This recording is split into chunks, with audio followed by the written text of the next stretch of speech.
Assalamualaikum dan salam sejahtera kepada pensyarah kami iaitu Dr. Zanaria binti Ahmad. Kami daripada Kumpulan 10 ingin membentangkan tentang proposal kajian kami iaitu bertajuk Kemampanan Kolaborasi Antara Industri dan Fakulti Pendidikan Teknikal dan Vocational iaitu FPTV dalam pelaksanaan pembelajaran berasaskan kerja bagi program BTEC Binaan Bangunan. Saya Muhammad Iskandar bin Bahrudin dan bersama ahli kumpulan saya Muhammad Faiz bin Muhammad Zain dan juga Muhammad Naim bin Abdul Hakim. Baiklah, input-input yang ingin kami bentangkan dalam video ini adalah tentang pengenalan kajian, latar belakang masalah, penyataan masalah, objektif dan persoalan, skop kajian, kajian literature dan metodologi. Pada bahagian pertama, saya membentangkan tentang pengenalan kajian. Kementerian Pendidikan Malaysia telah mewujudkan satu inisiatif dalam memperkenalkan satu sistem pendidikan baru dalam konteks pembelajaran berasaskan kerja. Pembelajaran berasaskan kerja ataupun PBK atau WBL merupakan satu landasan tata cara yang menggabungkan dua kaedah campuran pembelajaran yang dijalankan di institusi bagi memperoleh ilmu pengetahuan teori dan mengaplikasikan amali di industri.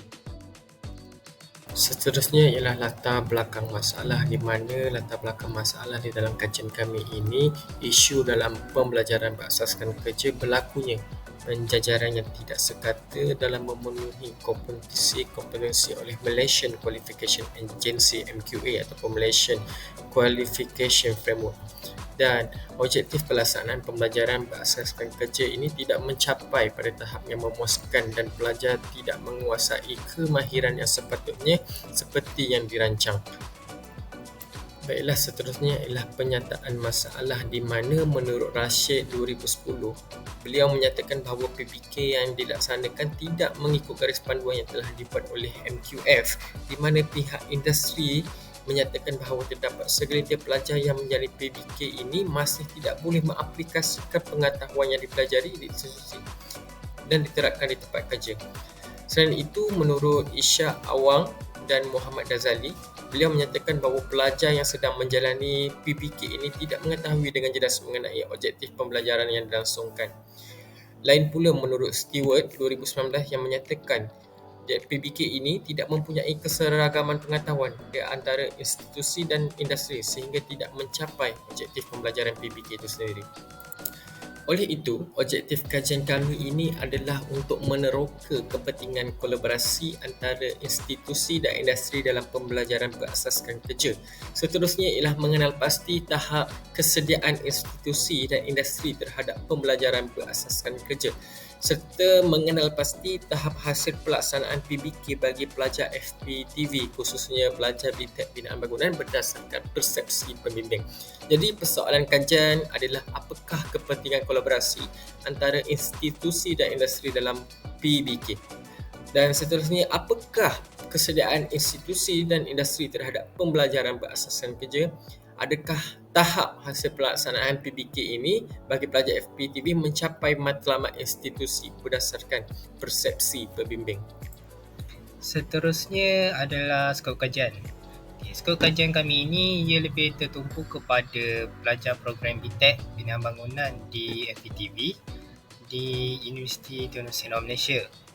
Tujuannya untuk meneroka kepentingan kolaborasi di antara institusi dan industri dalam pembelajaran berasaskan kerja.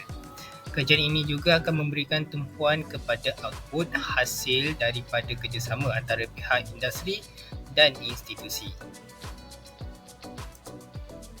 Seterusnya, untuk kajian literature kajian ini, kami akan menerangkan tentang latar belakang pembelajaran berasaskan kerja, kebolehkerjaan dan kebolehpasaran graduan pembelajaran berasaskan kerja, cabaran pelaksanaan PBK, kepentingan pembelajaran berasaskan kerja dan pembaharuan konsep dalam pembelajaran berasaskan kerja.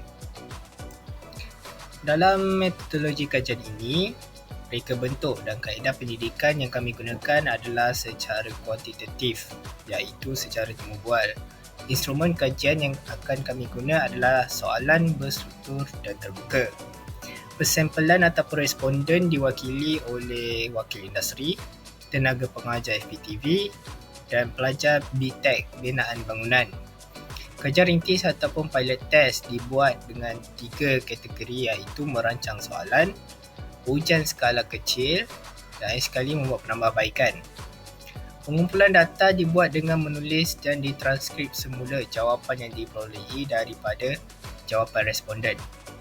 Dan akhir sekali, analisis data, kami membuat rumusan berdasarkan pengumpulan data daripada jawapan yang telah diperolehi. Baiklah, itu saja daripada kumpulan kami. Wabillahi taufiq wal hidayah. Assalamualaikum warahmatullahi wabarakatuh. Sekian, terima kasih.